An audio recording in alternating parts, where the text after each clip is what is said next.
Итак, потоп. Чудовищное поражение Речи Посполитой, тотальный разгром государственности, уничтожение правящей власти, стирание с карты практически Речи Посполитой. Нельзя сказать, что поляки не ждали удара со стороны Швеции. Поляки готовились к неожиданностям. Более того, они сами их старательно готовили. Когда шведская королева Ульрика отказалась от престола, отреклась от престола, возник вопрос о престолонаследии. И тут Ян Казимир, будучи вазой, то есть принадлежа к шведскому правящему дому, решил, что негоже оставлять престол в Стокгольме неизвестным мутным персонажем, а есть смысл побороться за него. И когда ему предложили прислать своего представителя на переговоры с Риксдагом о будущем союзе против Москвы, он велел своему человеку не вести переговоры о союзе, а спросить у шведов, не хотят ли они случайно получить хорошего, правильного, полноценного короля из старой династии, не запятнанного всякими демократическими изысками, хорошего католика и правильного шведского суверена. Ну, а в крайнем случае, если уже Швеция не захочет такого выдающегося персонажа на троне, то пускай, по крайней мере, заплатит за отказ венценосца от принадлежащего по праву мебели, от принадлежащего по праву трона Швеции. Сказать, что в Риксдаге охренели, это ничего не сказать. Они изумились этому совершенно и решили, что раз уж такая пошла маза, то в дальней перспективе готовящаяся война с Польшей должна стать темой номер один всех планов Генерального штаба. И весной 1655 года шведская армия вторглась в Польшу. Ну, надо сказать, что часть Померанского побережья с городами Щецин, Свиноустье принадлежала Швеции, поэтому никаких проблем с развертыванием армии на континенте у шведов не было.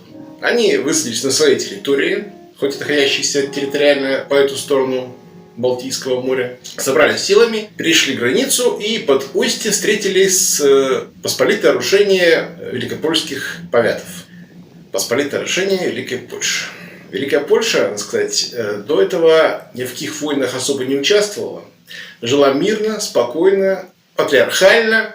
И шляхта великопольская выступила на войну в традициях 15 века, если не 14. То есть в панцирях, с хоругвями, с саблями, в шлемах, с плюмажами. Все было очень красиво. Все было очень красиво, но против них вышли такие же опереточные войска, а железная пехота Густава Адольфа, которая была выдрессирована 30-летней войной, да нельзя, которая стреляла трижды в минуту. И эта прекрасная пехота, скорым маршем подойдя к устью, очень быстро объяснила полякам, кто здесь главный и кто во что играет. Надо сказать, что капитуляция посполитого рушения Великопольского это было не самое страшное. Самое страшное была измена польского нобилитета. Польские магнаты решили, что раз Ян Казимир не справился с управлением страной, то ничего страшного не будет, если они изберут себе другого монарха, если они со всеми своими землями перейдут под власть шведского короля. Нормально. Причем измена была повсеместная. Измена была везде. Предали короля практически все. Радзивиллы, конец польские, все. И измена была тотальная. Вплоть до того, что шляхта приходила под шведское командование целыми хоругвями, целыми эскадронами. Достаточно быстро шведы заняли Великопольшу, заняли без сопротивления Познань и дальше на юго-восток. На Восточном фронте шведская армия, перейдя Двину, достаточно быстро заняла территории, не занятые московскими войсками, и спокойно, с чистой совестью приняли в свои объятия великого гетмана литовского Януша Радзивилла. С ним вместе виленский епископ Ежи Тышкевич прибыли к Делагарди и объяснились ему в любви. Левенгаупт, шведский командующий, занял Биржи, это столица Радзивиллов, и практически по всей длине границы соприкоснулись с московскими войсками, занявшими части Литвы южнее. Под властью Яна Казимира еще оставалось достаточно большой кусок Польши. Ныне Святокшитские воеводства, Люблинские, Варшавское, Мазовецкое. Вся была Польша, подголянские территории. В общем, еще достаточно приличная территория. Но проблема в том, что Ян Казимир уже не мог нанимать регулярные войска. Он мог рассчитывать только на посполитое рушение дворянское ополчение. А чего стоит конная шляхта, показала Устье. Она не стоит ничего. В это время на побережье Померании высадился шведский король Карл Густав. Вместе с маршалом Виттенбергом объединенная шведская армия соединилась с корпусом Стенбока и, переправившись через Варту, двинулась на Варшаву. Недолго музыка играла. 2 сентября состоялась битва объединенной шведской армии, которая наголову разгромила польское дворянское ополчение. Наголову. Да, поляки ходили в атаке в конном строю, но со стороны шведов в такие же атаки в конном строю ходила такая же польская кавалерия, которую водил генеральный Хорунжий Конецпольский. А вот дальше было еще интересней. Дальше еще было смешней. На стороне короля остались очень небольшие отряды. Очень небольшие отряды. Ему остался верен только киевский каштелян Стефан Чарнецкий со своей небольшой армией. Все остальные его предали. Если не предали, то просто сказали, что мы, в общем-то, в эти игры играть не будем. В конце сентября Ян Казимир, понимая, что ситуация ухудшается с каждым днем, решил оставить Польшу.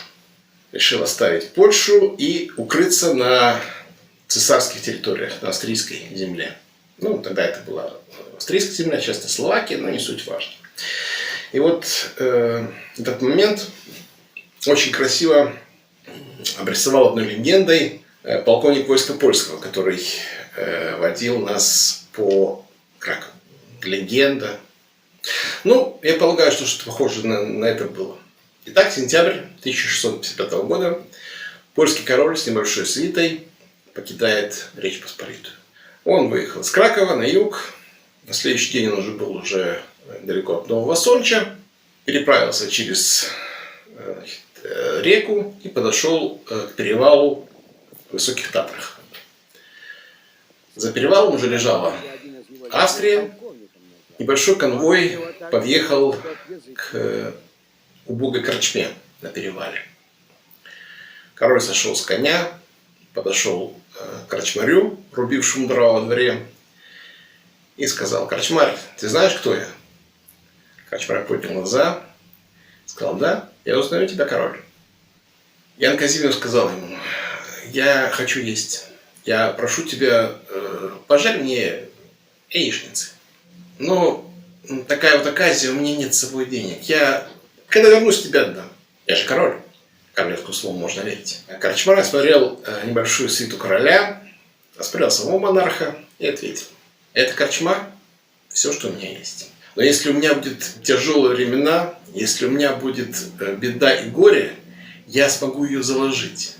Что можешь заложить ты?» И король не знал, что ему ответить.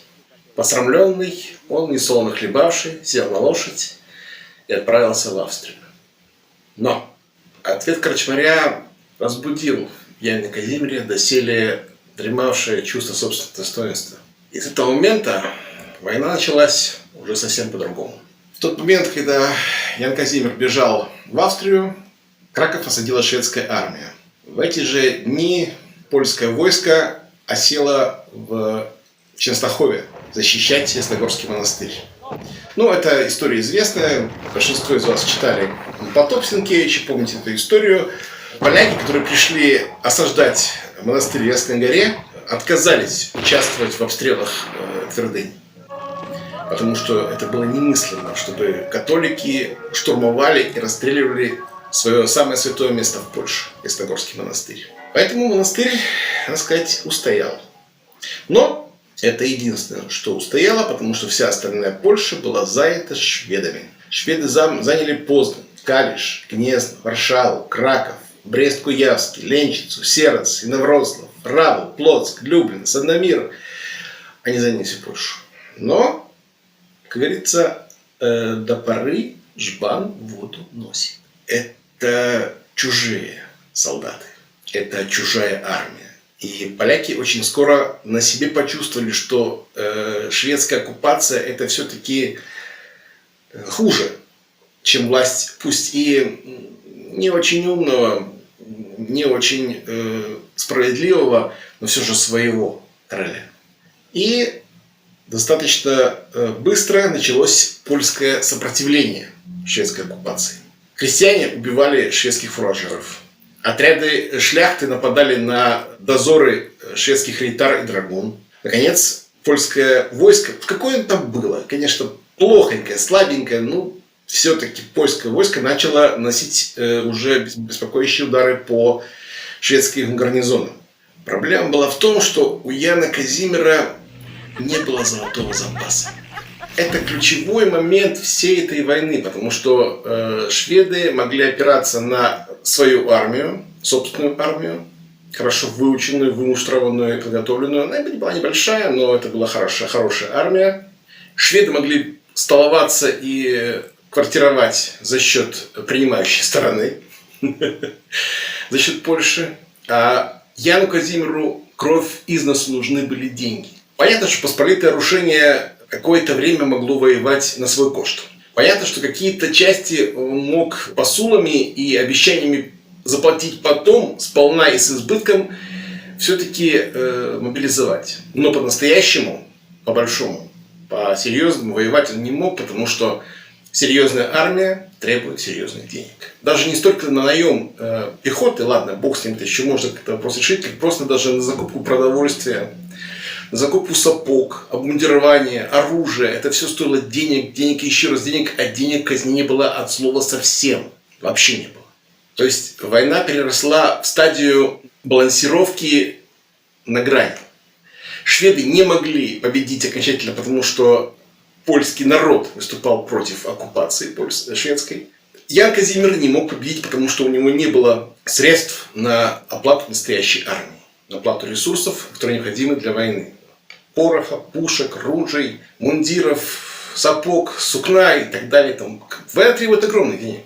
Когда требует огромных средств, даже та тогдашняя война, война 17 века, требовала огромных ресурсов. Этих ресурсов у Яна Казимира не было. И вот в сентябре 1657 года к нему, его штаб-квартиру, находящуюся там недалеко от Нового Сонча, прибыл достаточно странный пассажир, отрекомендовавшийся итальянским ученым Титом Ливием Баратини. На расспросы адъютантов короля, что он хочет предложить и кто он такой вообще, Баратини загадочно молчал, требуя предоставить ему короля лично и никак иначе. 3 дня он прожил в Ставке, на 4-й день Ян Казимир его принял в своем шатре. Баратини вошел в Ставку, в шатер короля, по-хозяйски сел у стола с картами и сказал: «Ваше Величество, я так понимаю, что вам нужны деньги?» Король саркастически улыбнулся. «Вы удивительно прозорливый, уважаемый пан Баратини. Да, мне нужны деньги». Итальянец кивнул и сказал: «Хорошо, я дам вам денег». А что именно он дал, об этом расскажу в следующей лекции.